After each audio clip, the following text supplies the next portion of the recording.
Everybody, मैं हूं Priya and welcome to my new series WhatsApp with law, जहां पर हम देश और दुनिया में होने वाले इंपॉर्टेंट लीगल डेवलपमेंट्स को बहुत ही सरल, सुंदर और आसान भाषा में आपको समझाते हैं ताकि आप इंपॉर्टेंट चीजों को अच्छे से समझ सके और समझकर आगे समझा भी सके। तो अगर आप किसी भी लॉ एग्जाम की तैयारी कर रहे हैं, खास करके एलएलएम के लिए, तो जुलाई चल रहा है, अगस्त, सितंबर, अक्टूबर, नवंबर, दिसंबर में एग्जाम है। पढ़ाई स्टार्ट करने से पहले, अपनी प्रिपरेशन से पहले इस वीडियो को पूरा देख लीजिएगा, आपकी प्रिपरेशन में जरूर हेल्प मिलेगी। चलिए इस वीडियो को स्टार्ट करते हैं। तो सबसे पहले हम बात करेंगे पूरे महीने की सबसे इंपॉर्टेंट न्यूज के बारे में, नीट यूजी के बारे में, जिसमें हुए पेपर लीक और लॉस ऑफ टाइम की वजह से ग्रेस मार्क्स देने में हुई गड़बड़ी के बारे में आपको पता ही होगा।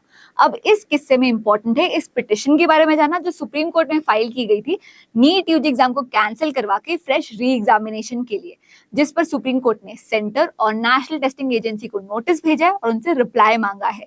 इस केस में सुप्रीम कोर्ट ने कहा कि हाँ, नीट यूजी की सैंक्टिटी अफेक्ट हुई है और एग्जाम कंडक्ट करवाने में अगर 0.001% भी नेग्लिजेंस होता है तो उसे सीरियसली लेना चाहिए। वैसे ये पहली बार नहीं कि इंडिया में कोई पेपर लीक हुआ हो या एग्जाम कंडक्ट करवाने में गड़बड़ी हुई हो।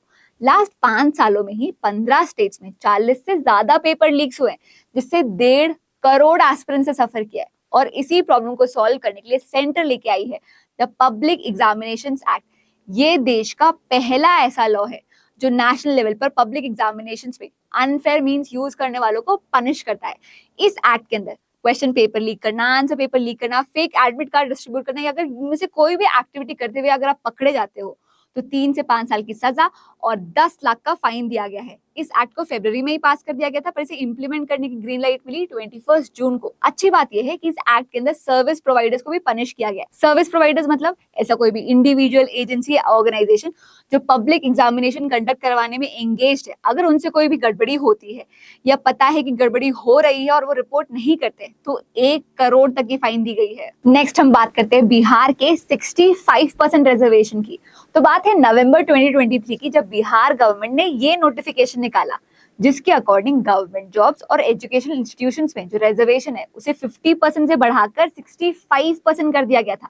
पर रिसेंटली पटना हाई कोर्ट ने इस नोटिफिकेशन को कैंसिल करते हुए कहा कि किसी भी हालत में रिजर्वेशन लिमिट 50% को ब्रीच नहीं कर सकती।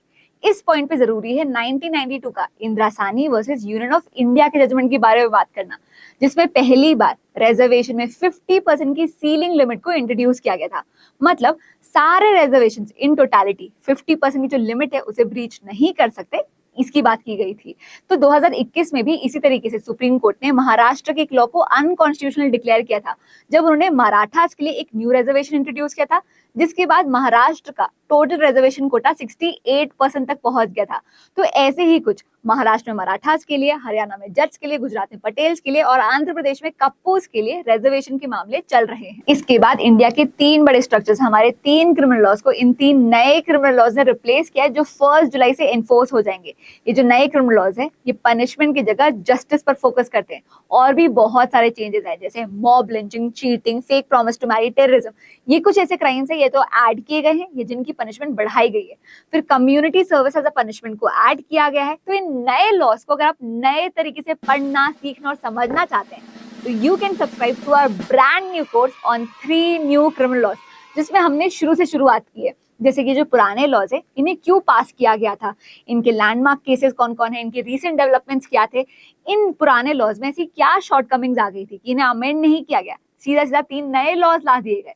इन सारी चीजों को हम कंपैरेटिव तरीके से पढ़ेंगे, old laws versus new laws. और इस कोर्स को आप सीरियसली ले रहे हैं या नहीं, अच्छे से समझ रहे हैं नहीं, ये चेक करने के लिए हर चैप्टर के एंड में आपको असेसमेंट मिल जाएंगे, जिसमें कुछ बहुत ही इंपॉर्टेंट एग्जाम्स के प्रीवियस ईयर क्वेश्चंस भी आपको मिल जाएंगे।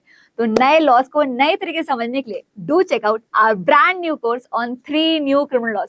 इसकी लिंक आपको नीचे डिस्क्रिप्शन पर और यहाँ मिल जाएगी। नेक्स्ट हम बात करेंगे झारखंड के चीफ मिनिस्टर हेमंत सोरेन के बारे में। बहुत इंपॉर्टेंट केस है, ध्यान से सुनिएगा। तो बात है 31 जनवरी 2024 की, जब ईडी ने चीफ मिनिस्टर हेमंत सोरेन को मनी लॉन्ड्रिंग और लैंड स्कैम के सिलसिले में अरेस्ट किया। इस अरेस्ट को हेमंत सोरेन ने झारखंड हाई कोर्ट में इस केस में चैलेंज किया। अब इस केस में बेल देते हुए झारखंड हाईकोर्ट ने यह कहा कि मनी लॉन्ड्रिंग के केसेस में बेल देने के लिए ट्विन टेस्ट की कंडीशन सैटिस्फाई करनी होती है। अब ये ट्विन टेस्ट क्या है, चलिए समझते हैं। तो 2 कंडीशंस होती है। पहला, ऐसे रीजनेबल ग्राउंड्स होने चाहिए जो ये दिखाए कि जो अक्यूज्ड है वो मनी लॉन्ड्रिंग का गिल्टी नहीं है। दूसरा ये भी साबित करना होता है कि जब अक्यूज को बेल मिल जाएगी, जब वो बाहर आएगा, तो वो और क्राइम कमिट नहीं करेगा। अक्यूज को ये दोनों कंडीशंस कोर्ट के सामने साबित करनी होती है।